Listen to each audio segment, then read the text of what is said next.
The red warning light flashed across Dr. Hannah Kim's computer screen. She stopped drinking her morning coffee and stared at the message. Emergency transmission from the Galactic Research Council. Her heart began to beat faster. Computer, open message, she said. A blue hologram appeared in front of her desk. The face of Director Velanoth, a tall alien with silver skin, looked worried. His 3 eyes blinked slowly. Dr. Kim, he began, we have a serious problem. Tate. Vexstar Prime has gone silent. All communication stopped 3 days ago. Hannah leaned forward in her chair. Vexstar Prime was famous across the galaxy. It was a Class X Deathworld. The most dangerous type of planet known to science? Nothing lived there except the deadliest creatures in space. We sent 3 expeditions to study the planet, the director continued. All 3 teams are gone. No signals, no survivors, no bodies. Found, the hologram changed to show pictures of the missing teams. Hannah saw strong alien warriors in heavy armor, scientists with powerful weapons. All of them looked tough and ready for battle. The first team had 12 Zephyrian warriors, the director said, the strongest fighters in the galaxy. The second team brought 20 Korthok soldiers with plasma cannons. The third team used 50 armored robots. Hannah's hands grew cold. She had heard stories about Zephyrian warriors. They could break steel with their bare hands. Korthok soldiers were famous for never losing a battle. If they all disappeared, what lived on that planet? We need someone to investigate, the director said. The council is offering this mission to any volunteer. We know it is dangerous. Very dangerous. But we must learn what happened. The message ended. Hannah sat quietly for a long moment. Outside her window, she could see the Earth's blue sky and white clouds. Her home planet looked so peaceful compared to the hell they were asking her to visit. Her door opened. Dr. Tae Woo walked in. He was her best friend and research partner. His face looked worried. Did you get the message? He asked. Yes, Hannah said. The 3 teams disappeared on Vexstar Prime. Tae sat down across from her desk. Hannah, I know that look. You're thinking about volunteering. She did not answer right away. Instead, she opened her desk drawer and pulled out an old photograph. It showed a young man with the same dark eyes as hers. He was wearing a research uniform and smiling. June was on the first team, she said quietly. Tae's eyes went wide. Your brother? But the records said the records were wrong. He used a different name for the mission. I found out yesterday. Hannah touched the photo with her finger. He wanted to study the creatures on Vexstar Prime. He always loved dangerous animals. Hannah, no, you cannot go there. It's suicide. Before she could answer, the door opened again. Commander Una Park walked in. She was head of security for their research station.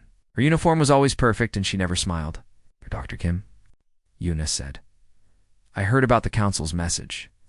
As your security chief, I must tell you that Vexstar Prime is not a place for humans. We are too weak, too slow. We do not have claws or thick skin or poison. Hannah stood up from her chair. Maybe that's exactly why I should go. Both her friends stared at her.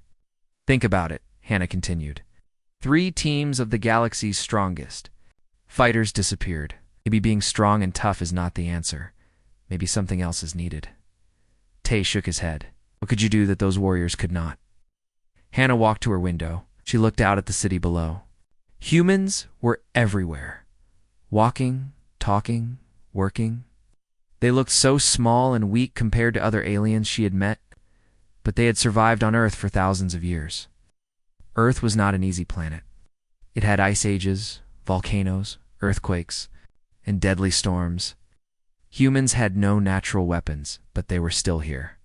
I don't know, she said honestly, but I have to try. June is my only family. If there's any chance he's still alive, I have to find him. Una stepped forward.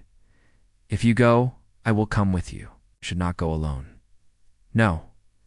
Hannah turned around. The message said one volunteer. Besides, if this planet can kill 50 robots and 32 trained soldiers, what chance do 2 humans have? At least if I go alone, only one person dies. Tae stood up quickly. Do not talk like that. There has to be another way. Hannah walked back to her desk and touched her computer screen. Computer, send message to Galactic Research Council. Tell them Dr. Hannah Kim volunteers for the Vexstar Prime mission.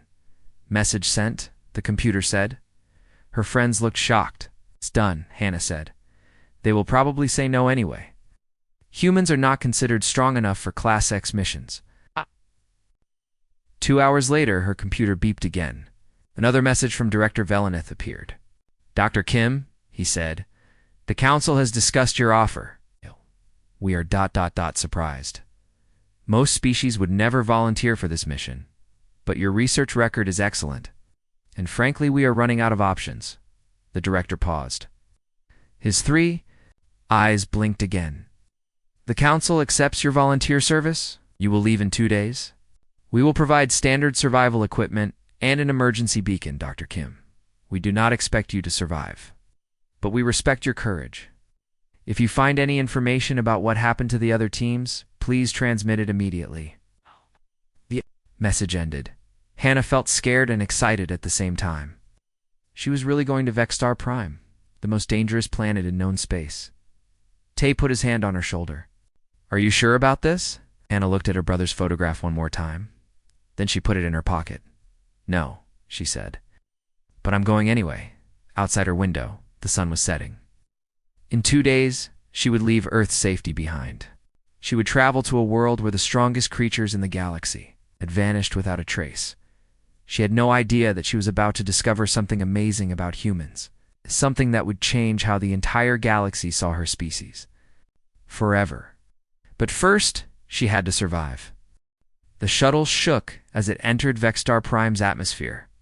Hannah gripped her seat and watched the planet grow larger through the small window. The world looked like a nightmare. Red storms swirled across black mountains. Purple lightning flashed through toxic clouds. Even from space, she could see this was a place where nothing should live. Warning, the shuttle's computer said. Atmospheric composition, highly dangerous. Gravity is 1.3 times Earth normal. Temperature varies from -40 to +60 degrees. Recommend immediate departure. Ignore recommendation, Hannah said. Continue landing sequence. The shuttle dropped through the storm clouds. Rain hit the windows, but it was not normal. Rain. The drops were green and made hissing sounds when they touched the metal hull. Acid rain. It would burn through most alien skin in minutes. Hannah checked her equipment one more time. She wore a simple environmental suit, not the heavy armor the other teams had used. She carried basic tools, a scanner, some food, and the emergency beacon. It was all the council had given her. The shuttle touched down with a loud crash. Through the window, Hannah saw a landscape that looked like death itself. Black rocks twisted into strange shapes. Plants with red leaves and thorns as long as swords grew everywhere. In the distance, she could see bones. Very large bones. Landing complete. The computer announced. External environment will kill most known life forms within 1 hour. Recommend staying inside shuttle. Hannah stood up and walked to the door. Computer, how long until the shuttle automatically returns to orbit? 24 hours? If no signal is received, shuttle will leave to avoid contamination. 1 day, to find out what happened to 3 expeditions and her brother? It did not seem like enough time. Hannah opened the shuttle door. The smell hit her first. It was like rotting meat mixed with burning metal. The air was thick and hard to breathe. But her environmental suit's filters were working. She could survive here at least for a while. She stepped onto the planet's surface. The gravity was stronger than Earth's, making each step feel heavy. The ground was covered with sharp rocks and strange plants. Everything looked designed to kill.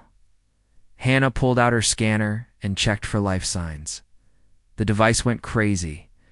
Hundreds of creatures were moving around her, but she could not see them yet. Big creatures, very big.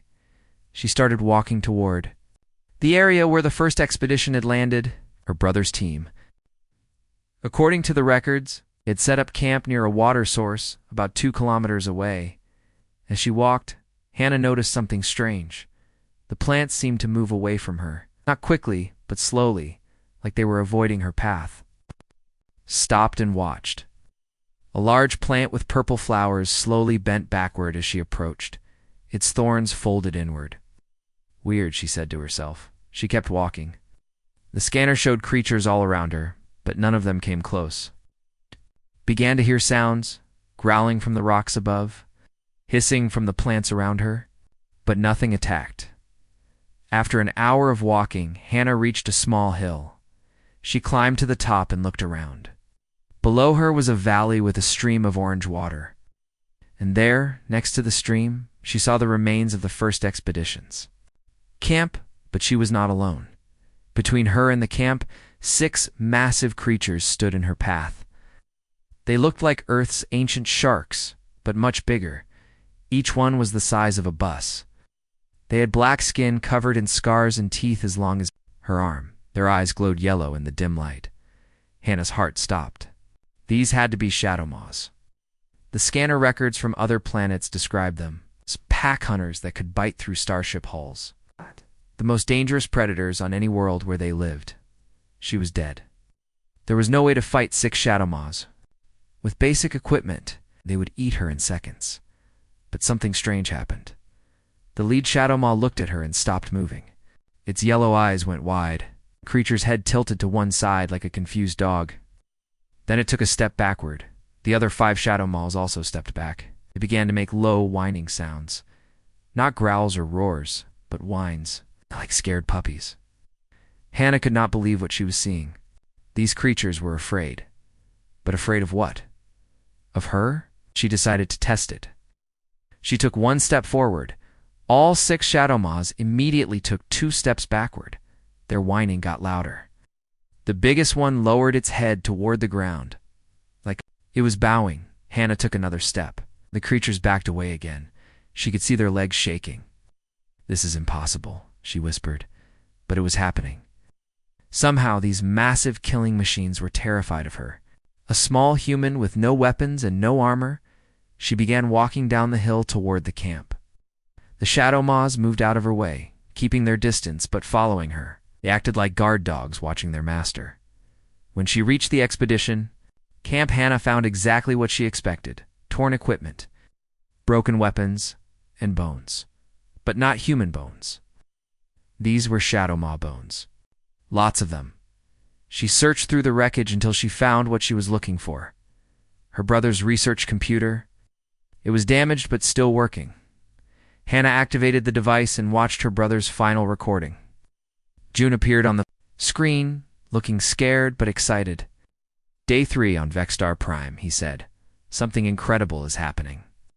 The local predators are not attacking us. They're avoiding us." "No, that's wrong. They're not just avoiding us. They're acting submissive." Recording showed June pointing at a group of shadow maws in the distance. They were lying on the ground with their heads down. Nice. "I think they recognize us as apex predators," June continued. "But that doesn't make sense. We're just humans. We don't have claws or fangs." Or the recording cut off suddenly. Hannah heard screaming in the background, but not from creatures attacking. Sounded like the team was fighting each other. She checked the next recording. This one showed chaos in the camp. The expedition members were pointing weapons at each other. They looked angry and scared. "The others think I'm lying about the creatures," June said quickly. "They want to use heavy weapons on everything that moves. But I know I'm right. These animals see something in us. Something that makes them afraid." The recording ended. Hannah looked around the camp again. Now she understood what had happened. The expedition had destroyed itself. The creatures had not killed them. Fear had. Behind her, the 6 shadow maws were. Still waiting, still keeping their distance, still acting like she was the most dangerous thing they had ever seen. Hannah looked at her hands. Small, soft, no claws, no fangs, no natural weapons at all. But somehow, the deadliest creatures in the galaxy were afraid of her. She was beginning to understand that humans were not weak. Prey animals, like everyone believed. They were something much more dangerous, something that even the monsters feared. Hannah spent 2 hours searching through her brother's camp. She found more recordings, research notes, and equipment scattered everywhere. The shadow maws never left.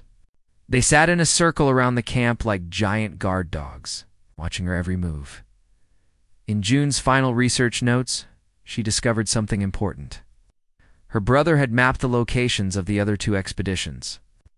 The Korthok military team had set up base near some crystal caves 5 kilometers north. The robot expedition had gone to the planet's core region. Following energy readings from deep underground, Hannah made a decision. She would visit both locations. She needed to understand what happened to all the teams. She packed some supplies and started walking north, toward the crystal caves. The 6 shadow maws immediately stood up and began following her. They stayed about 20 meters behind, like they were escorting her as she walked deeper into Vexstar Prime. The landscape became even more dangerous. The plants grew bigger and more twisted. Some had mouths full of teeth. Others shot poisonous darts when anything came near. But none of them attacked Hannah. They all pulled away from her path. After walking for an hour, she heard a new sound. It was like thunder, but it came from underground. The ground shook beneath her feet. Suddenly, the earth in front of her exploded upward. Something massive burst out of the ground, sending rocks and dirt flying everywhere. Hannah fell backward and stared up at the creature that had appeared. It was the biggest living thing she had ever seen. The monster looked like a dragon made of crystal and metal. Its back was covered in sharp, glowing crystals that sparkled like diamonds. Its eyes were the size of dinner plates, burning with blue fire. This had to be a crystalback leviathan. June's notes had mentioned them. They lived deep underground and were nearly impossible to kill. Their crystal armor could stop any weapon. The notes said one leviathan had destroyed an entire Korthok battlecruiser by itself. The creature towered over Hannah, at least 15 meters tall. It opened its mouth and roared. The sound was so loud it made her ears ring. She could see rows of crystal teeth, each one sharp enough to cut through steel. Hannah knew she was about to die. There was nowhere to run, no way to fight. This monster could crush her like an insect. But then, something incredible happened. The crystalback leviathan looked down at her and stopped roaring. Its massive head tilted to one side. The blue fire in its eyes began to fade. Slowly, very slowly. The giant creature lowered its head toward the ground. The crystals on its back, which had been glowing bright blue, began to dim. It made a sound like a purring cat, but much deeper. Hannah could not believe it. This mountain-sized monster was bowing to her. She stood up carefully and took a step toward. The creature, the leviathan's purring, got louder. It lowered its head even more, until its nose almost touched the ground in front of her feet. "Unbelievable," Hannah whispered. She reached out and touched the creature's nose. It was warm and smooth, like polished stone. The leviathan closed its eyes and made happy sounds. Behind her, the 6 shadow maws were also bowing. Every creature in sight had lowered itself toward the ground. Hannah realized something important. She was not just surviving on this death world. She was ruling it. She continued walking north, now followed by both the shadow maws and the massive leviathan. The crystal creature moved underground most of the time. She could feel it traveling beneath her feet. When she reached the crystal caves, Hannah found the Korthok expedition's base. It was much bigger than her brother's camp. The Korthoks had brought heavy weapons, energy shields, and armored vehicles. Everything was military grade, built for war. But the camp was destroyed, not by creatures, but by the weapons themselves. Blast marks covered the cave walls. Melted metal was everywhere. The Korthoks had turned their own guns on each other. Hannah found the expedition leader's log recorder. Commander Grixtel's voice was full of anger and fear. "Day 5, the recording said. My soldiers are acting strange. They refuse to fight the creatures. They say the animals are showing submission, but I know this is wrong. We are Korthoks. We do not submit to anyone. These cowards are embarrassing. Our people." The next recording was worse. Day 7. Half my team is dead. They would not follow orders to attack the creatures. I had to execute them for cowardice. The remaining soldiers are planning to mutiny. They believe the creatures recognize us as superior predators, but this is impossible. We hunt in packs. We are not apex predators. The final recording was just screaming and weapon fire. Hannah understood now. The Korthoks were pack hunters like wolves. But the creatures on this planet only responded to solitary apex predators. The Korthok soldiers had sensed this truth, but their commander could not accept it. The team had destroyed itself in confusion and anger. She left the cave and continued toward the planet's core region. Her escort of creatures had grown larger. Flying reptiles now circled above her. Snake-like things slithered through the rocks. Alongside her path, all of them kept their distance, but all of them followed. As she walked, Hannah began to understand what made humans different. On Earth, humans had become apex predators, not through strength or size, but through intelligence. In persistence, they hunted alone or in small groups. They walked upright, showing confidence. They looked forward with eyes that said, "I own this territory." Other species in the galaxy had become powerful through different methods. The Zephyrians used brute force. The Korthoks used pack tactics. The robots used numbers and technology. But none of them moved like a true apex predator. None of them had that special confidence that said, "Everything here belongs to me." After 6 hours of walking, Hannah reached the core region. It was a valley surrounded by tall cliffs. At the center was a large metal structure that looked ancient. Energy waves pulsed from it like a heartbeat. Around the structure, she found the remains of the robot expedition, 50 advanced war machines, all shut down. Their metal bodies were not damaged. They had simply stopped working. Hannah examined one of the robots. Systems were fine, but its central processor had been overloaded. Something had sent too much information into its brain, causing it to shut down. She looked at the ancient structure and realized this was where all the answers waited. The building was clearly not from this planet. Someone who understood the secret of apex predators. As she approached the structure, every creature on the planet seemed to gather around her. Shadow maws, leviathans flying, hunters, and dozens of species she had never seen before. They formed a massive circle around the ancient building, all of them bowing toward her. Hannah felt like a queen walking toward her throne. But she also felt afraid. Whatever was inside that building had been waiting for someone like her, someone who could command the respect of every predator on a world designed for killing. She was about to learn why humans were truly special and why the galaxy was about to change forever. Hannah stood before the ancient metal structure. It was tall as a building and covered in symbols she had never seen before. The metal was black but seemed to glow from inside. Energy waves pulsed from it every few seconds, making the air around her vibrate. All the creatures on the planet had gathered in the valley. Hundreds of them, maybe thousands. They formed circles around the structure, with the biggest ones on the outside and smaller ones closer to the center. All of them were silent. All of them were watching her. Hannah walked toward the structure's entrance. She got closer. The symbols on the walls began to glow brighter. The energy pulses came faster. The building was reacting to her presence. She found a door, but it had no handle. The moment she touched it, the metal dissolved like water. An opening appeared, just big enough for her to walk through. Inside, the structure was much larger than it looked from outside. The walls curved upward, into darkness. Strange lights moved along the ceiling, like living things.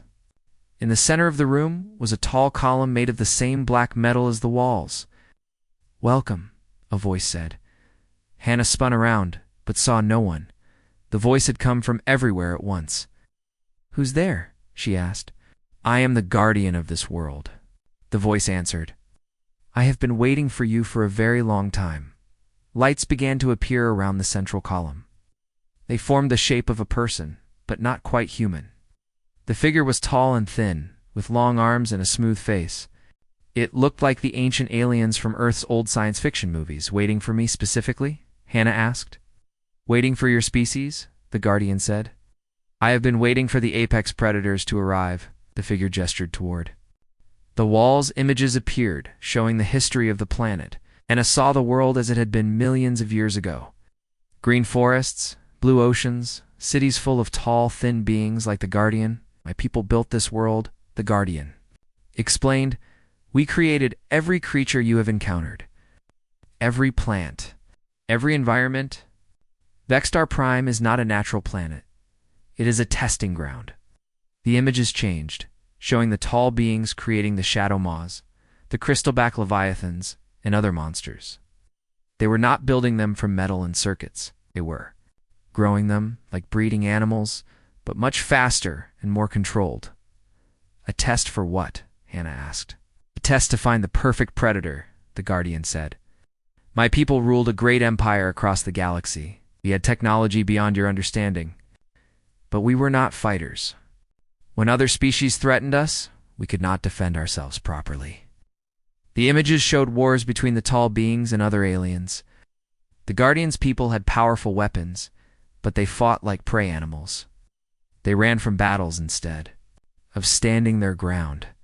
They worked in large groups instead of taking individual action. We decided to create the ultimate testing world, the Guardian continued. A place that would only respect the perfect predator. We filled it with creatures designed to recognize and submit to apex predator behavior. Then we waited for such a species to find us. Hannah began to understand. We were testing every species that came here. Exactly. Zephyrians were strong, but they moved like herbivores. Large, slow, defensive. The creatures here did not respect them. Were fierce, but they were pack hunters. They needed groups to feel confident. That is not apex predator behavior. The images showed the failed expeditions. Guardian had been watching everything. The robots were advanced, but they had no instincts, no natural authority. They processed the creature's submission as an error and shut down trying to understand it. But humans are different, Hannah said. Yes, the Guardian's image smiled. Humans move like solitary apex predators. You walk upright, showing confidence in your territory. Your eyes face forward, like hunters, not sideways like prey. When you encounter a threat, you do not immediately run or call for a pack. You assess the situation and decide your own response. The images changed again, showing early humans on Earth. Hannah saw her ancestors hunting mammoth with simple spears. They were tiny compared to their prey, but they moved with absolute confidence.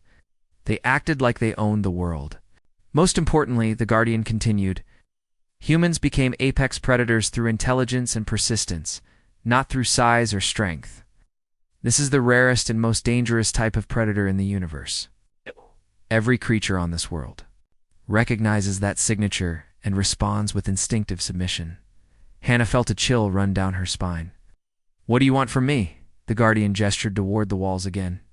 New images appeared, showing a vast network of planets connected by streams of light. My people created not just this world, but dozens of testing worlds throughout the galaxy. Each one designed to find different qualities in potential inheritor species. Vexstar Prime tests for apex predator recognition. Other worlds test for intelligence, cooperation, courage, wisdom. The network of worlds was huge, more planets than Hannah could count. You want humans to inherit your empire, she said. I want humans to inherit the responsibility of guiding the galaxy.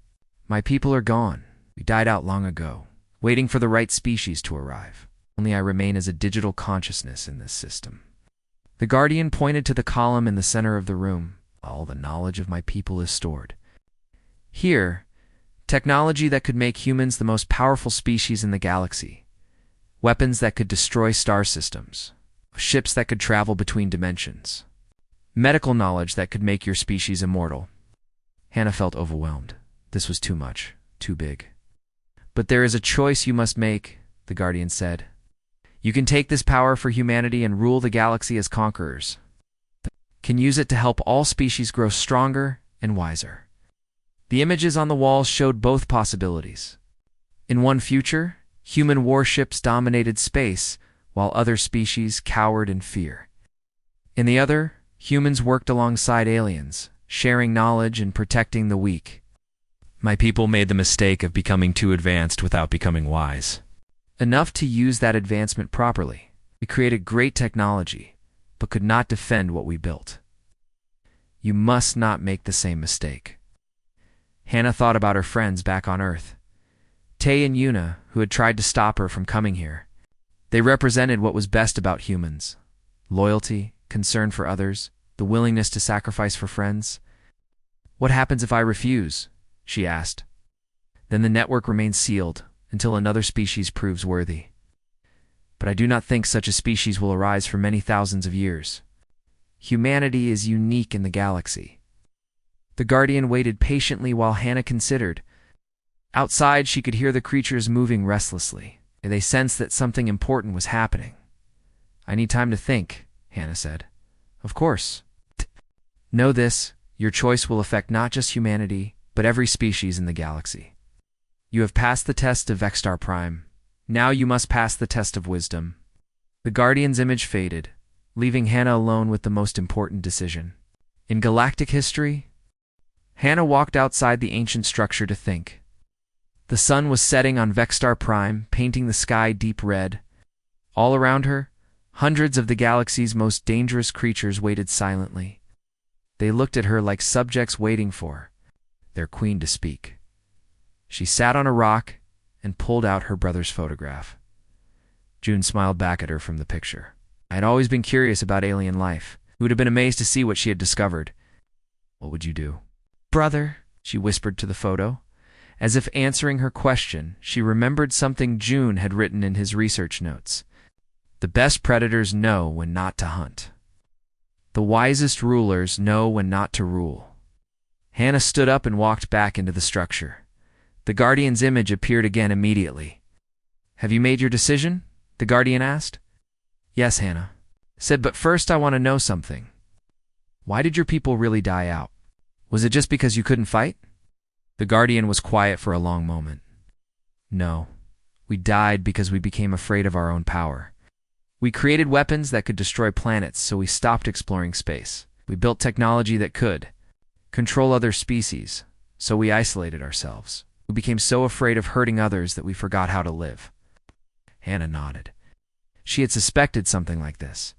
I accept the responsibility, she said. But not the way you expect. The Guardian's image looked surprised. What do you mean? I won't take your technology back to Earth and make humans the rulers of the galaxy. That would turn us into the same thing that destroyed your people. Instead, I want to use this network of worlds differently. Hannah walked toward the central column. She approached. Lights began to glow inside the black metal. I want to turn these worlds into training grounds for all species, places where they can learn to be stronger, braver, and wiser. Vexstar Prime can teach species about courage and leadership. Other worlds in your network can teach different lessons. The Guardian's image flickered. That is, not what we expected. Your people made one mistake, Hannah continued. You thought strength and wisdom were opposites. But humans learned something different on Earth. The strongest predators are the ones who know when to protect instead of destroy. The wisest leaders are the ones who help others become leaders too. She placed her hand on the central column. Information flooded into her mind. She saw the locations of dozens of worlds, each with different tests and challenges. She saw technology beyond imagination. She saw the history of a civilization that had ruled the stars, but she also saw how to change it all. I want to reprogram the network, she said. Instead of looking for one species to inherit everything, it should help all. Species grow stronger together. The Guardian was silent for a long time. Finally, it spoke. This would mean giving up the chance for humans to become the ultimate power in the galaxy. Yes, Hannah said, but it would give us something better. The chance to become the species that helps everyone else reach their potential. She began working with the ancient technology, using her human intuition to guide the programming. The system was incredibly complex, but it responded to her apex predator confidence. It trusted her decisions completely. As she worked, the creatures outside began to change. Through the structure's sensors, she could see them moving differently. They were no longer just bowing to her. They were standing taller, acting more confident themselves. The network was already beginning to affect them. Fascinating, the Guardian said. You are not teaching them to submit. You are teaching them to be stronger. That's what good leaders do, Hannah said. Don't make followers. They make more leaders. Hours passed as she reprogrammed the network. When she finished, the system would work differently. Instead of testing species to find one inheritor, it would challenge them to help them grow. The worlds would still be dangerous, but they would teach lessons instead of just elimination. Vexstar Prime would become a place where species could learn about courage and leadership by earning the respect of apex predators. Other worlds would teach cooperation, wisdom, creativity, and compassion. Together, they would help the galaxy's species become better versions of themselves. "It is done," Hannah said finally. The ancient structure began to change. The black walls became silver. Dark energy became bright light. Outside, she could hear the creatures making new sounds. Not submission, but celebration. Hannah walked outside and activated her emergency beacon. The signal would bring the rescue shuttle, along with Tay and Yuna. She had a lot to explain to them. But first, she had something else to do. She stood in the center of the valley and looked at all the creatures around her. They were no longer bowing or standing proud, like equals. "Listen to me," she said in a loud voice. The universal translator in her suit would let them understand her. Words, "I am not your queen. You are not my subjects. From now on, this world will teach others what you have taught me. That true strength comes from confidence, not fear. That real leadership means helping others become strong too." The creatures roared, howled, and sang in response. It was not the sound of submission. It was the sound of agreement in the sky. Above, Hannah saw a small light approaching. The rescue shuttle was coming. Soon, she would return to Earth and explain to the Galactic Council what she had discovered. Humanity would not become the rulers of the galaxy through conquest. They would become leaders through wisdom. It would help every species reach their potential while staying true to what made them special in the first place. As the shuttle landed, Tay and Yuna ran out to meet her. They looked amazed to see her alive and surrounded by friendly monsters. Hannah Tay shouted, "What happened? How? Are you still alive?" She smiled and put her brother's photograph back in her pocket. "I learned something important about humans. We're not special because we're the strongest or the smartest. We're special because we can be the kindest predators in the galaxy." Behind her, the Shadow Maws were playing with each other like puppies. The crystalback Leviathan was gently helping smaller creatures climb onto its back. The Deathworld had become a place of learning and growth. "Come on," Hannah said to her friends. "We have a lot of work to do. The galaxy is about to change, and humanity is going to help lead that change. Not as conquerors, but as teachers." As their shuttle lifted off from Vexstar Prime, Hannah looked down at the world below. It no longer looked like a place of death. It looked like a place of possibility. The apex predator had found her true purpose. It's not to rule through fear, but to lead through wisdom and compassion. And that made all the difference.